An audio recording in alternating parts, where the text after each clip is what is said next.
हमारी सम्मानित प्रदेश अध्यक्षा जी और यहाँ पे उपस्थित मेरी सभी सम्मानित जिलाध्यक्ष बहनें, सभी ब्लॉक अध्यक्ष बहनें, हमारी बड़ी दीदियाँ यहाँ पे आई हैं, सभी छोटी बहनें आई हैं और लगभग मुझे लगता है 13 जन। कितने जिलाध्यक्ष यहाँ पे पहुँचे हैं? पहले जिलाध्यक्ष हाथ उठाएंगे, कितने जिलाध्यक्ष पहुँचे हैं?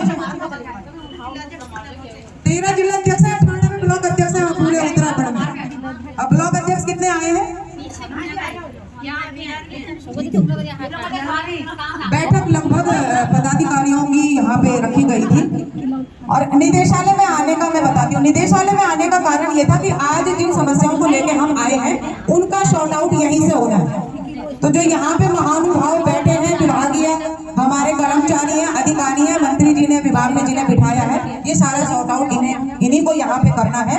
और एक बड़े दुर्भाग्य की बात पे मैं बोलूंगी कि जिन समस्याओं को लेकर आज हम यहाँ पे आए हैं, हम पिछले 2 सालों में 5वीं बार उन समस्याओं के लिए यहाँ पे आ चुके हैं और उसका निदान नहीं हुआ है।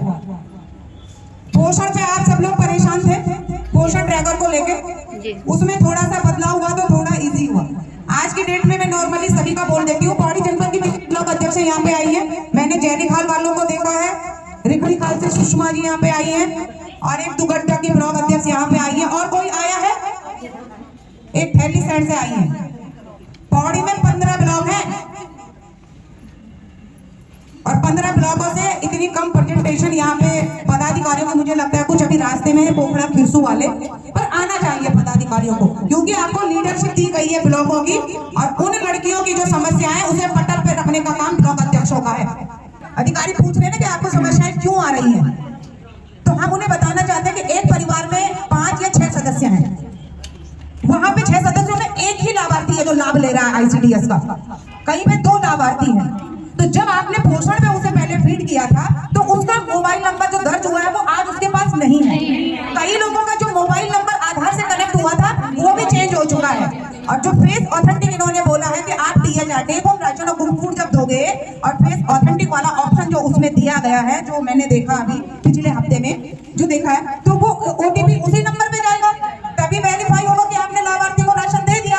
अब वर्बली अगर आपके पास 40 लाभार्थी 20 या 5 लाभार्थी राशन दे दिया और वहां आपको अप्रूवल नहीं मिल रहा है, तो पोषण क्या दिखाएगा? आपने राशन वितरण किया ही नहीं, आपने राशन नहीं बांटा। पहले तो 5 तारीख को ठीक था, जिस दिन वजन और पोषण दिवस होता था तो फोटो खींच के भेज देते थे, नहीं लाभार्थी है जिनका राशन बढ़ चुका है, तो वो संभव नहीं है। और जब तक वो लोग अपने आधार से वो अपडेट करेंगे या मोबाइल नंबर चेंज करेंगे, उस काम में अभी होना नहीं है। तो उसमें क्या हो रहा है कि जब वहां पे अब्सेंस दिख रही है तो पोषण पे काम न होने की वजह से मानदेय कट रहा है। इसी परियोजना में 88 लड़कियों का, कई 22 लड़कियों का, कई जगह का मानदेय कट रहा है। तो हमारी गलती नहीं है, विभागीय गलती की वजह से, और वो 9300 मामूली मिलने वाला मानदेय हमारा कटा। हाजिरी नहीं लग रही है, वो 9300 आधा वहां से कट जा रहा है। अन्य विभागों की जो कार्यशालाएं लग रही हैं, आंगनबाड़ियां, ब्लॉक मुख्यालय में परियोजना जा रही है, आने जाने का यात्रा व्यय उस 9300 में ही कट जा रहा है। तो मतलब ये सरासर जो है वो नाइंसाफी हो रही है कि मिलने वाला 9300 मानदेय ना तो प्रॉपर मिल रहा है, उसके एवज में 3 गुना ज्यादा काम हो रहा है। और ये जो पोषण है इसकी खामियों की वजह से भी वो स्वाभाविक है कि आपकी अब्सेंस लगेगी और आपका मानदेय कटेगा ही कटेगा, क्योंकि 1 फरवरी कल से वो लागू हो चुका है कि आप अनिवार्य रूप से करो। कल हमने एक आदेश भी देखा था, समस्त परियोजनाओं में जिला कार्यक्रम अधिकारियों के द्वारा बताया गया था कि जिनके आधार कार्ड लाभार्थी के लगे हैं उसका फेस ऑथेंटिक नहीं होगा, लेकिन जिनके पेरेंट्स के आधार कार्ड हमने लगाए थे जब बच्चा छोटा था तो उनका होगा। उसमें भी कई सैकड़ों की संख्या में हमने एक जिला परियोजना को उठा के देखा, सैकड़ों की संख्या में जिनके अभिभावकों के ही आधार कार्ड लगे, बच्चों के बने भी नहीं है। उसका एक मुख्यतः कारण हम सरकार, अपने विभाग, अपनी माननीय मंत्री जी को भी बोलना चाहते हैं कि पर्वतीय क्षेत्रों में तो आधार सेंटर है भी नहीं। शहरों में तो जाके आधार बन जाएगा, चेंज हो जाएगा, डेट ऑफ बर्थ चेंज हो जाएगी, नाम। पर्वतीय क्षेत्रों में आधार सेंटर भी नहीं है। तो वहां पे कितनी परियोजनाएं हमारी चल रही है कि संभव नहीं इतनी का जो उच्चीकरण हुआ है, सरकार के जो मानक रखे गए हैं कि इंटर पास सहायिका, और जो ज्यादा आवेदन जिस सेंटर में होंगे उसमें मेरिट बनेगी, उस फैसले का हम स्वागत करते हैं। क्योंकि देखो शैक्षिक योग्यता भी जब इस विभाग में आएंगी, नई अच्छी लड़की आएंगी, शिक्षित लड़की आएंगी, तो ये ढर्रा चेंज होगा, जो जरूरी भी है, मानक भी जरूरी है। जिस हिसाब से काम बढ़ता जा रहा है, हमें बातें मत करो, पीछे चले जाओ। तो जो 5200 पद सरकार द्वारा जो नियमावली की है, हम उसका स्वागत करते हैं, उससे हमें कोई आपत्ति नहीं है। लेकिन आंगनबाड़ी के जो रिक्त पद है और वहां पे हमारी हेल्पर बहन 3 साल से, कई जगह 5 साल से, कई जगह 2 साल से उस आंगनबाड़ी सेंटर को चला रही है, यानी 100% काम कर रही है। तो उन सेंटरों में वो शैक्षिक योग्यता का मानक हटा के उसी सहायिका बहन को प्राथमिकता दी जाए। स्वागत करते हैं इसका, ये संगठन की मांग है। क्योंकि अगर वो हाई स्कूल पास है तो उसके पास अनुभव है ना, उसके पास अनुभव है 2 साल का, 3 साल का, 5 साल का, कई तो ऐसा भी आ रहा है कि 6-6 साल से वो केंद्रों को चला रही है। आप लोग शादी क्यों कर रहे हो? तो उनके पास अनुभव है, तो लिहाजा जो आंगनवाड़ी के रिक्त पद है वहां पे हमारी कोई ऐसी सहायिका है जो उस मानक उस श्रेणी में आती है, उसी को प्राथमिकता दी जाए। इसके लिए हम यहाँ पे आज बोलेंगे, मंत्री जी को भी बोलेंगे, विभाग को भी बोलेंगे कि वहाँ पे उसको, वहाँ पे एक दूसरी बात ये आएगी कि कई क्षेत्र हमारे आरक्षित श्रेणी में आते हैं। हो सकता है वो जो आंगनबाड़ी वहाँ पे रही होगी वो आरक्षण श्रेणी में रही होगी, तो हम ये चाहते हैं कि हमारी उस सहायिका के लिए वो आरक्षण की नियमावली में हटा दी जाए। वो सामान्य है या आरक्षित, कुल मिलाकर जो सहायिका उस केंद्र में है उसी को प्राथमिकता दी जाए। उसके लिए शैक्षिक और आरक्षण की जो इन्होंने लागू किया है वो लागू किया है, ये दो। और विभाग ने जो 5200 पद अपग्रेड होने हैं उसमें विभाग ने जो रखा है मानक, वो बहुत अच्छा स्वागत होगा। दूसरा हुआ, तीसरी सबसे बड़ी समस्या यह है कि पौड़ी जनपद के जो ब्लॉक अध्यक्ष आए वो कान खोल के यहाँ पे सुन ले और अपने घर में जाके अपनी आंगनबाड़ियों को बताए कि पौड़ी जनपद में 4 ब्लॉक ऐसे हैं जिनका मानदेय हुआ था 2022 का और 2023 का। उसके लिए जिला परियोजना, ब्लॉक परियोजना और 3 बार निदेशालय में रिटर्न लेटर जा चुका है। निदेशालय से संबंधित जिलों के लिए भी लेटर गया, वहां से पुनः मस्टोर बनके और पीडीएफ बनके यहाँ तक पहुंचाए जा चुके हैं कि हाँ इन ब्लॉकों का इतनी आंगनबाड़ियों का मानदेय कटा है। उसमें मैं दुगड्डा ब्लॉक की बात करती हूँ क्योंकि इन लोगों की सबसे बड़ी समस्या कि हमारा मानदेय नहीं आ रहा है और संगठन पे वो काफी आरोप प्रत्यारोप भी लगाते हैं वहाँ के कुछ लोग।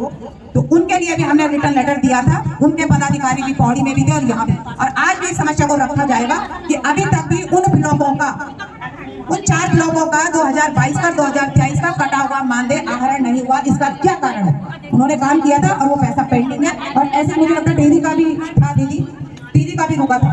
तो वो जो काम किया आंगनबाड़ियों ने, कम से कम उस पैसे को तो आप दो। आप 2 साल से बजट का रोना रो रहे हो। तो तीसरी समस्या वो कि जिन ब्लॉकों का मानदेय कटा हुआ है, काटा गया है, रोका गया है, जिन्होंने काम किया है, अधिकांश लोगों का बात सुन लो, पोषण में बिल्कुल 0 गया है, उनका कटा है, उसके लिए आप कुछ नहीं बोल रहे। पोषण का पोर्टल उनका 0 था, उस लड़कियों का उन्होंने स्वीकार भी किया कि हमने पोषण पे बिल्कुल भी काम नहीं किया उस टाइम। लेकिन जिनका काम करने के बाद मानदेय रुका है जिन ब्लॉकों का, उसमें दुगड्डा, कोकड़ा का 4 माह का है, जैरी खाल का है, रिकड़ी खाल का भी है, नहीं सुषमा गांधी रिकड़ी खाल का नहीं है, जैरी खाल, दुगड्डा, कोकड़ा 3 परियोजनाएं हैं जिनका मानदेय कटा है। वो तीसरा मुद्दा है। अब आपका चौथा मुद्दा कि जो छुट पैसा आपको मिल रहा है राशन दुलान का, वो नहीं आ रहा, पोषण का पैसा नहीं आ रहा है। हमने देखा था पिछली बार पोषण का पैसा डाला गया कहीं 1000, किसी का 1500, किसी का 2500, किसी का पूरा 6000, इस तरह से पैसा पड़ा है। अब किसी का बिल्कुल भी नहीं आया, किसी का बिल्कुल भी नहीं आया।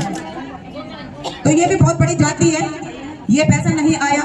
और अंत में सबसे बड़ी समस्या जिसे लेकर निदेशालय ने, जिसको लेके हमने माननीय मंत्री जी से, माननीय मुख्यमंत्री जी से, यानी उत्तराखंड सरकार से ये गुहार लगानी है कि आप हमारी मांगे वृद्धि कीजिए। हमने जो पिछला आंदोलन जहां पे खत्म किया था, आपकी समिति बनी थी, उस समिति में तय हुआ था कि आपके मांगे वृद्धि के लिए केंद्र को प्रस्ताव भेजा जा रहा है और राज्य सरकार भी इस पे अमल करेगी। तो पिछले सितंबर से इस सितंबर 1 साल होने वाला है उस आंदोलन को, और 1 साल में वो जो मानदेय वृद्धि वाली समिति थी वो 1 इंच भी आगे नहीं बढ़ी है। दूसरी एक बात और आई थी कि माता समिति हमारी थी, माता समिति हम लोगों की थी, आंगनबाड़ी की थी। माता समिति में जो ब्याज जमा हुआ, लाखों रुपया ब्याज सरकार ने वापस ले लिया उन खातों से। भाई जब खाता हमारा था, उसका संचालन हम कर रहे थे, तो उस ब्याज के पैसे का खर्च भी तो वही होना था। अगर 2 महीने 3 महीने कुक फूड का पैसा नहीं आ रहा था तो उसी ब्याज के धनराशि से कुक फूड लाके खरीदो, बच्चों को तो देना था।